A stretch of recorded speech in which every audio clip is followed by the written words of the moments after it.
Je suis le chef de division du département de l'économie et du développement de l'église kimbanguiste en sigle DECODEKI, tel que vous a été narré par le représentant provincial, que nous avons du département au sein de l'église. Alors, parmi ces départements, l'un des départements qui est pilier, c'est celui du développement et de l'économie de notre église. Pourquoi? C'est parce que nous savons tous que nous venons pas seulement pour prier, mais aussi nous venons aussi pour travailler, pour fortifier aussi nos corps. Quelqu'un qui vient prier et qui n'a rien pris chez lui, je crois que ça ne tiendra pas, car dit-on, ventre affamé n'a point d'oreille. Alors, il y a plusieurs actions qui sont menées au sein de notre église. Alors, notre département de DECODEKI, comme tel, c'est un service technique qui s'occupe de l'amélioration de la vie socio-économique de nos fidèles, en particulier, et de toutes nécessités en général. Donc nous faisons ce que nous appelons le développement communautaire. Alors, tel que le représentant l'avait dit,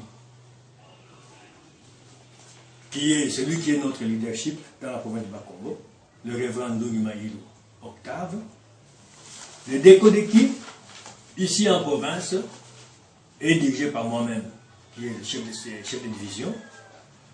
Et nous avons une équipe d'appoint.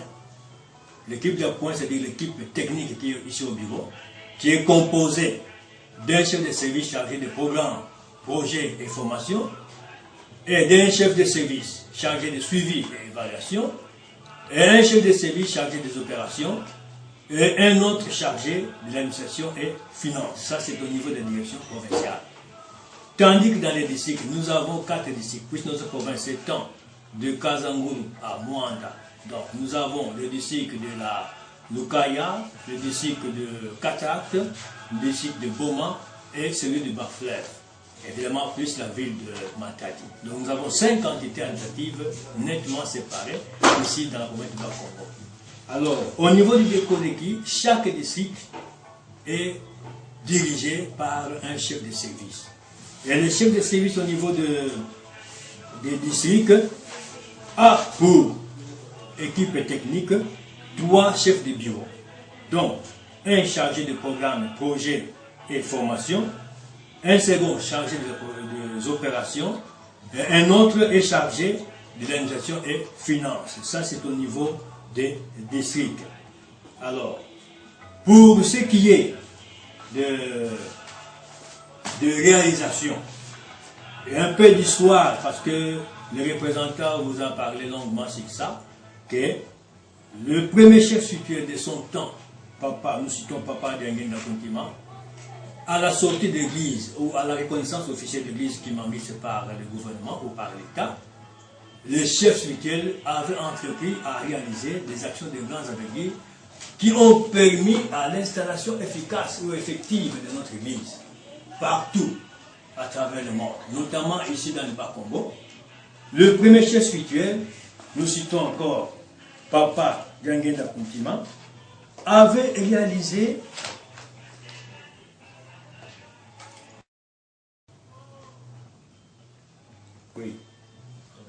donc je disais, Papa Dianguenda avait entrepris à installer ou à créer plusieurs centres à travers notre province du Bas-Congo. Les centres agro-agricoles et agro-pastoraux. Nous pouvons citer l'exemple de quelques centres ici, à titre d'échantillon.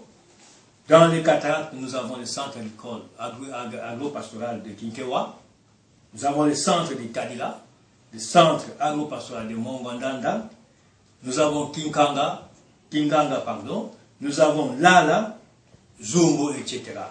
Pour le district de la Lukaya, nous avons Mbamba Kilendi et Manzokutu. Ce sont des échantillons. Tandis que de l'autre rive, c'est-à-dire Boma et Baflev, nous avons le centre de Kipelo, Mwenge et Kayungwete dans le district de Boma. Alors, comme spéculation dans ces centres-là, outre l'agriculture, nous avons l'élevage de gros bétail, que nous ne pouvons pas dénombrer ici, mais nous vous donnons seulement les éléments. Et aussi, il y a la pisciculture qui s'étend ça et là, bien qu'encore c'est encore au niveau embryonnaire, mais il y a des échantillons que l'on peut voir. Et aujourd'hui, avec le chef spirituel Papa Simon Kimbangu Kangani, l'accent est vraiment mis sur l'opération Tolona Tobokola, dont il est lui-même l'initiateur. Ainsi, pour cette année, par exemple, nous prenons un échantillon du district de Bas-Fleuve.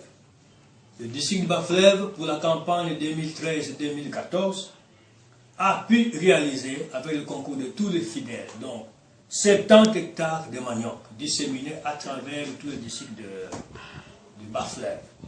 Alors, dans ces 70 hectares de manioc, nous avons associé le maïs, qui ont couvert environ 21,60 hectares. Alors, et les spéculations qui étaient prioritaires pour l'exécution du programme de sécurité, c'était le maïs et le soja. Alors, en ce qui concerne la production, nous donnons seulement pour le maïs, puisque le manioc est encore en croissance. Mais le maïs, tout le district de Bas-Fleuve, a donné un total de 13 tonnes 516 kilos. Alors, puisque notre province est à vocation agricole, et que l'Église possède aussi des espaces cultivables, bien qu'insuffisants, nous avons eu la bénédiction du gouvernorat provincial du Bas-Congo qui nous avait accordé un tracteur agricole. Mais malheureusement, les accessoires que nous avions reçus jusqu'alors ne sont pas mieux adaptés à notre type de sol. Ce qui fait que, par exemple, pour la herse, nous devons louer, prendre en location auprès de tiers. Alors, ce qui freine alors un bon élan de la réalisation de nos activités. Donc, il a fallu nécessairement que nous ayons nos ex à nous-mêmes, puisque nous avons reçu 2 tracteurs ici dans le Bas-Congo. Il y a un tracteur qui est basé ici à Kindunga, de l'autre rive du fleuve, et un autre qui est basé en Banzangungu.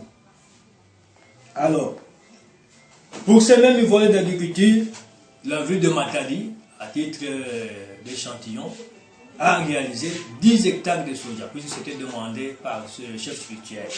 Mais les 10 hectares, jusqu'à ce jour, ne sont pas encore récoltés. Donc d'ici là, la récolte sera réalisée. Alors, pour l'élevage, la province du Bas-Congo, pour pallier à certaines difficultés que nous avons, puisque nous avons des tracteurs, mais les sols cultivables propres à l'église sont à compter.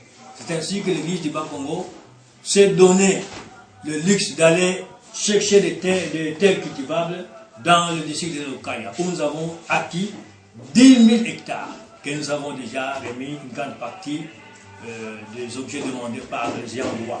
Donc nous avons acquis 10 000 hectares dans le district de la Lukaya, territoire de Madimba, au village directement de Kinsapu Ngongi.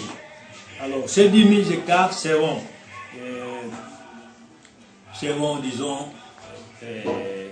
prospectés en vue d'en dégager les spéculations ou les activités qui pourront être menées dans ces sites-là de 10 000 hectares. Notamment, il y aura l'élevage, il y aura aussi l'agriculture, et pourquoi pas le reboisement et l'apiculture. Donc, en conclusion, qu'est-ce que nous pouvons dire? Le Bas-Congo, c'est une province à vocation réellement agricole. Et les fidèles qui s'y trouvent dans le Bas-Congo ils ont quand même une bonne volonté pour réaliser toutes ces activités suivant les objectifs qui sont fixés par les chefs spirituels. Mais, quelque part, il nous faut, n'est-ce pas, des engins, car le temps de la houe est dévolu. Le gouvernement a mieux fait de nous doter des tracteurs, mais si nous pouvons avoir des bons accessoires, je crois que là, nous ferons encore mieux que ce qu'on a fait, notamment la campagne 2013-2014. Et je crois que prochainement, nous vous donnerons un peu de détails qui seront appuyés avec nos images, ce qu'on a réalisé ou ce que nous avons sur terrain. Je vous remercie.